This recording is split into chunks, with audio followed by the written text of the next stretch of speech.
Good evening. সন্ধেবেলা সন্ধে দিয়ে মুড়ি খাওয়া হয়ে গেছে, চানাচুর বাদাম ছোলা সব দিয়ে।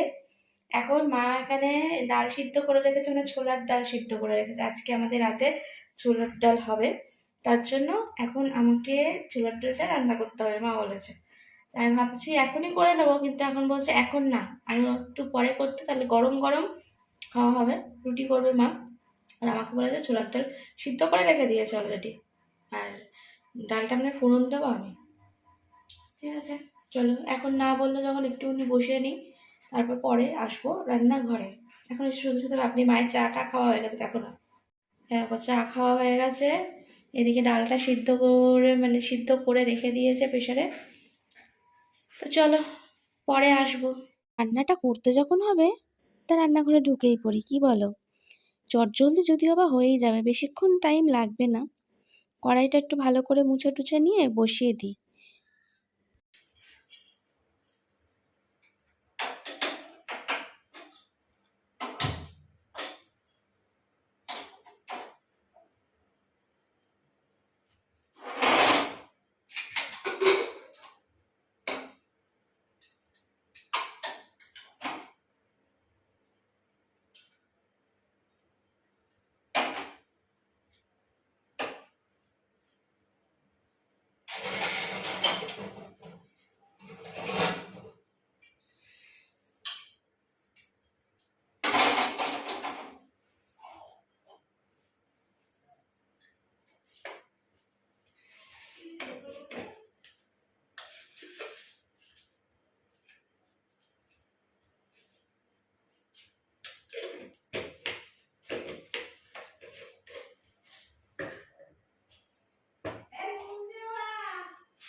আচ্ছা, তোমরা কিভাবে ছোলার ডাল করো অবশ্যই কিন্তু আমাকে জানিও, ঠিক আছে? কিন্তু আমি না ছোলার ডাল খুব সাধারণভাবে করতে পছন্দ করি। যেরকম ধরো, তেল দিলাম, তার মধ্যে গোটা জিরে, তেজপাতা, শুকনো লঙ্কা আর একটু সামান্য আদা দিয়েছি, দিয়ে ভালো করে নাড়িয়ে চাড়িয়ে নিয়ে তারপরে আমি ডালটা ঢেলে দিয়েছি। ডালটা তো সিদ্ধ করার সময় মা বললই নুন দেওয়া ছিল। আর ছোলার ডালে কিন্তু একটু মিষ্টি না দিলে হয় না, মানে একটু বলতে বেশ ভালো রকমই মিষ্টি খায়। মানে নুন চিনির ভাগটা একটু বুঝে দিতে হয়। আর তারপর ব্যাস, আর একটুখানি আমি মশলা দিয়েছি। তোমরা কিভাবে করো? আর লাস্টে একদম নামানোর আগে আমি ঘি দিয়েছি। এবার তোমরা কিভাবে করো আমাকে কিন্তু বলো। অনেকে আবার জানো তো, আমি মানে দেখেছি আগে মাও করে, পেঁয়াজ রসুন দিয়েও করে, বেশ কষা কষা টাইপের হয়, সেটাও খেতে খুবই ভালো লাগে। আর এটাও কিন্তু নর্মাল লুচি পরোটা সব কিছুর সঙ্গেই কিন্তু খেতে ভালো লাগে। তবে অনেক দিন পর আমি এই ছোলার ডাল রান্না করলাম। মাই করে বেশিরভাগ, কিন্তু আজকে মার মনে হয়েছে, আমি যেহেতু বলে ফেলেছি যে একদম হালকা করে করবে ছোলার ডালটা, তার জন্য মা ভাবলো মায়ের আসলে হাতে না একটুখানি অনেক সময় নুনটা একটুখানি বেশি হয়ে যায়। রুটির সঙ্গে দেখবে মানে মায়ের মুখে নাকি নুন লাগে না আর কি, কেন আমি জানি না, স্বাদটা এরকম হয়। আমি একটু নুন কম খাই, আর মাকে যদি বলি যে একটু নুন কম দিয়ে রান্না করবে, তখন বলে তুই রান্না কর, তাহলে আমি সিদ্ধ করে দিচ্ছি। তাই সিদ্ধ করে রেডি করে রেখেছিল, আমি জাস্ট একটু ফোড়ন দিয়ে দিচ্ছি। তা এই যে প্রায় হয়েই গেছে। আর লাস্টে আমি একটু হলুদ দিতে, মানে সিদ্ধটা হলুদ ছাড়াই করেছিল মা, তার জন্য আমি তেলের মধ্যে একটু হলুদ দিয়ে দিলাম সামান্য, কারণ ছোলার ডালে যত সামান্য দিলেই যথেষ্ট। তা এই আমার আজকে রান্না। সত্যি কথা বলতে রান্না বান্না করতে কিন্তু খারাপ কিছু মন্দ লাগে না, তাই না? রান্না করতে কিন্তু বেশ ভালোই লাগে। আর কাজ বলতে তো সেরকম সকালবেলা মোছামুছি ঝাড় দেওয়া এগুলোই আমি করে থাকি, রান্নাবান্না মাই করে। আর এই যেহেতু সকালবেলা কোথাও বেরোলে দেখবে আর কোনো কাজই করা হয় না, তা আজকে সেরকমভাবে আমি কিছু করতে পারিনি, আমি একটু বেরিয়েছিলাম, তোমরা দেখতেই পেয়েছো। তা এই সন্ধেবেলা এই রান্নাটা করতে বেশ আমার ভালোই লাগছে, যে একটু নিজের হাতে করে খাওয়াই সবাইকে, তাই না? আর সেরকম কিন্তু চাপের নয়, সেই ডালটুকুনি ফোড়ন দেব। আর এরপরে মা আটা মাখবে। এবার পরোটা বা রুটি যে কোনো একটা হবে, কারণ এখনও কথা দিতে পারছি না কি করব, ভেবে পাচ্ছি না আর কি কী খাবো। মানে ছোলার ডালের সঙ্গে পরোটাটাও খুব ভালো যায়, আবার এদিকে রুটিটাও খারাপ লাগে না। তা দেখি, দেখা যাক, এখনও কারুর মতামত এখনও ঠিক হয়নি, মানে সবাই যেটা বলবে সেটাই রান্না হবে। তা ছোলার ডালটা আমি রেডি করে রাখলাম, খাওয়ার সময় সব কিছু একসঙ্গে তো করা যায় না, তাই একটু আগে ডালটা করে রাখলাম। এবার তারপরে যেটা হবে, আর আমাদের কিন্তু একটু গরম গরম খাবার খাই, গরম গরম না হলে আমাদের আবার একটু ভালো লাগে না।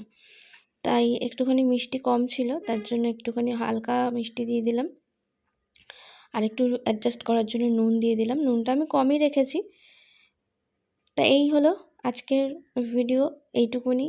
বুঝলি, বাইরে বেরোলে না আর তখন আর ভালোভাবে ভিডিও শ্যুট করা যায় না। আমার কাজকর্মর ভিডিও আর কি দেখাবো। আমি যেটুকুনি আজকে সন্ধ্যেবেলা রান্না করলাম সেটাই তোমাদের সঙ্গে শেয়ার করলাম। এই লাস্টে ঘিও দিয়ে দিলাম।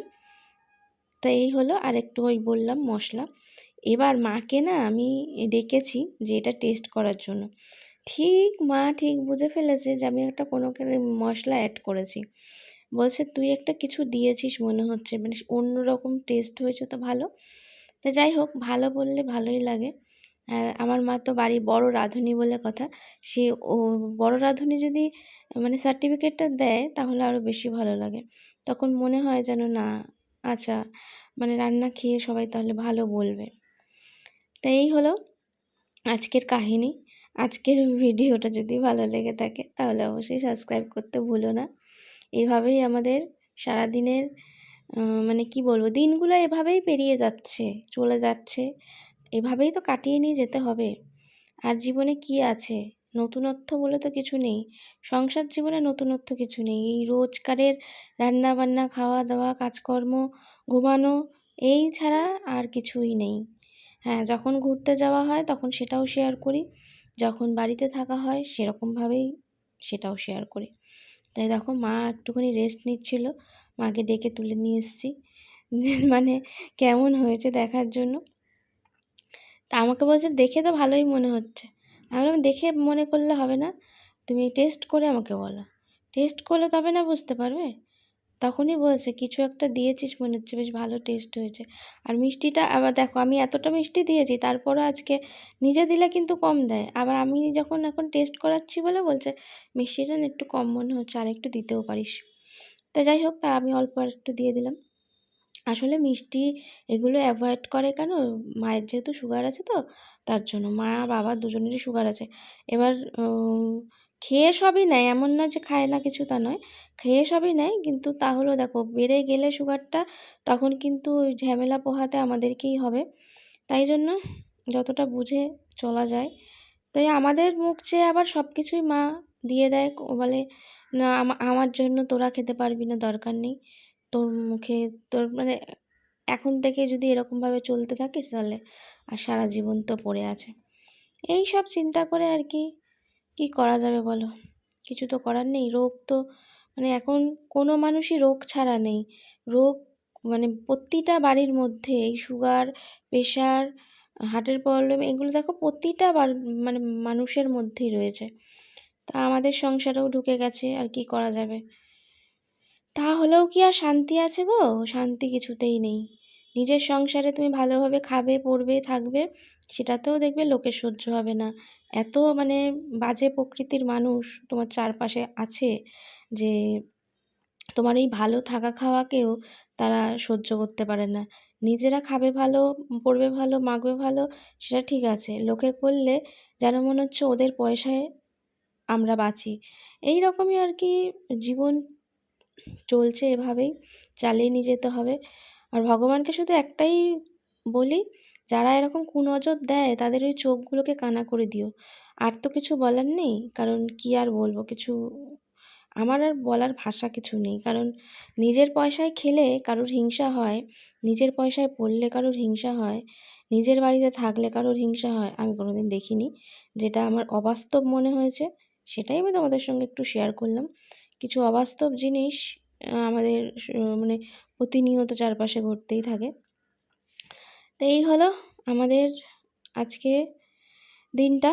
কেটে যাচ্ছে। আমি এবারে ভাগাভাগি করে তুলতে, আমার এই ভাগাভাগিটা আবার খুব একটা ভালো লাগে না। আমার মনে হয় রান্না করে দিলে এবার ভাগাভাগিটা সবাই করে নিক আর কি, মানে মা। কিন্তু আজকে যেহেতু আমি রান্না করছি, আমার ওপর ভাগাভাগির দায়িত্বও দিয়ে দিয়েছে। এবার ডালটা কেমন হয়েছে তোমাদের একটু দেখিয়ে দিই। দেখো একদম বসা বসা করেছি ডাল। ছোলার ডাল একটু বসা বসা না হলে ভালো লাগে না।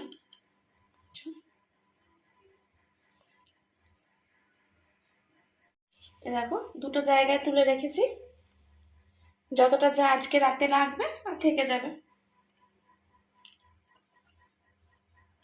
আমাকে না এক এক সময় এরকম ফাঁসিয়ে দিয়ে চলে যায়। আমি রান্না করেছি যেহেতু, তাই জন্য আমাকেই ভাগ করতে হবে।